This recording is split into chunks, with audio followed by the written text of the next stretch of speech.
Have you ever thought about rejection as more than just no?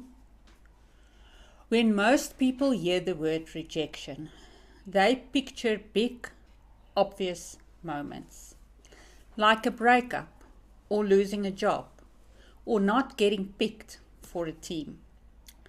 But the truth, rejection is far more common and often far more subtle than we realize.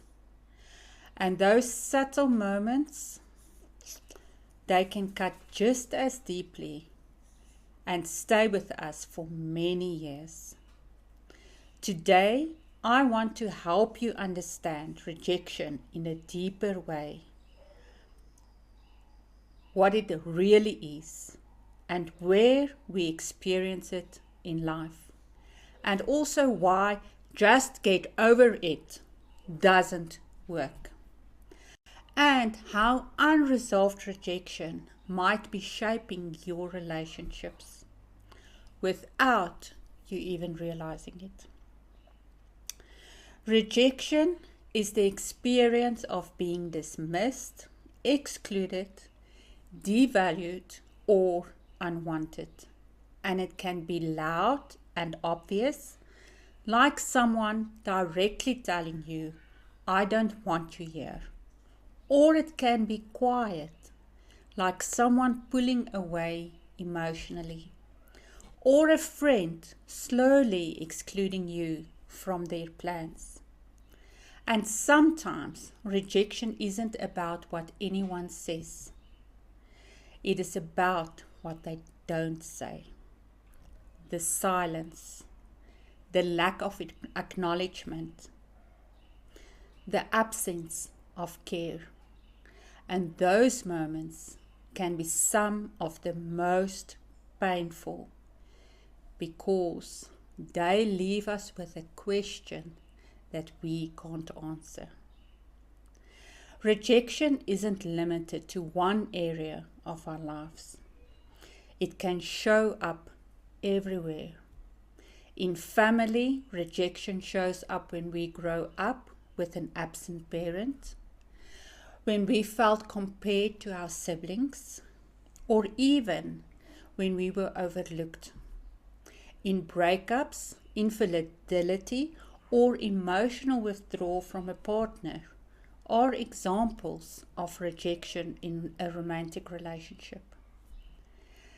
And then being excluded or betrayed by a friend are examples of those silent moments cutting deep wounds. And then in work and career, when we are being turned down for a job or overlooked for a promotion, or we feel undervalued, are also forms of rejection. Even feeling like an outsider in a group or church community can hurt us deeply. Rejection even occurs in social media when we don't get enough likes or followers or negative comments. That cuts deep. And perhaps the most common rejection is self-rejection.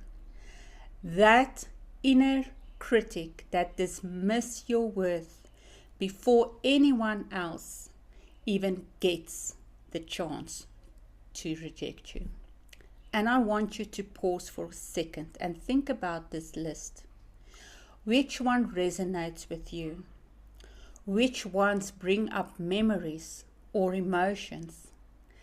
That's worth paying attention to, because recognizing where rejection has happened is the first step toward healing. Now, maybe someone has told you, just get over it. Or maybe you've even said that to yourself. It's not that bad, just get over it. But the problem is, it's not that simple. Rejection isn't only emotional, it's also biological. And research shows that rejection activates the same parts in our brain than physical pain. Your brain doesn't really distinguish between a broken bone or a broken heart. And because our brains are wired to belong, rejection registers as a threat to our safety. So, when it happens, your mind stores it, ready to bring it back up anytime you sense something similar. And that is why old rejections can feel fresh even years later. And that is why we often react on rejection before we even realize it, especially in our relationships. And when rejection isn't processed, it doesn't just disappear. It shapes how we interact with others. Some people overprotect themselves, putting up emotional walls so they can't be hurt again. Others overcompensate by people pleasing and doing whatever it takes to just keep others happy. And some overreact, seeing rejection where it may not even exist. Because the brain is constantly scanning for danger. These patterns can quietly erode trust, closeness, and a connection in our relationships. And here's the thing, most of the time, we don't even realize rejection is the root cause. I want to give you a few reflective questions. And if you answer yes to one or more of these, it might mean that rejection is still influencing your life. Here are the questions. Do you often expect people to leave you or let you down? Do you often avoid opportunities because you are afraid of hearing no? Do you reply past moments of rejection over and over in your mind? And do you feel like you have to prove your worth to be accepted? If this sounds familiar, I want you to know that you are not alone and there is a way forward. To help you take that step to healing, I created a free resource called 5 Signs Rejection is Still Holding You Back. It's a simple, powerful checklist that will help you recognize where rejection might still be showing up in your life and also start thinking about what to do next. You can download it for free using the link in this episode's description. And if you are watching on YouTube, you will also find it pinned in the top comment.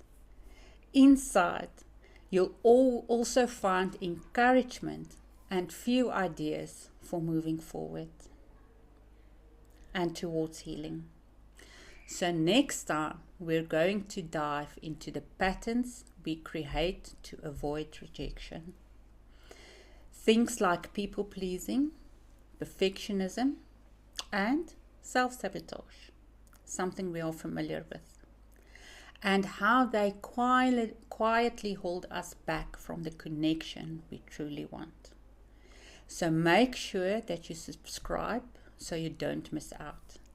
And if today's episode was valuable to you, please share it. You never know how it might change someone's life forever.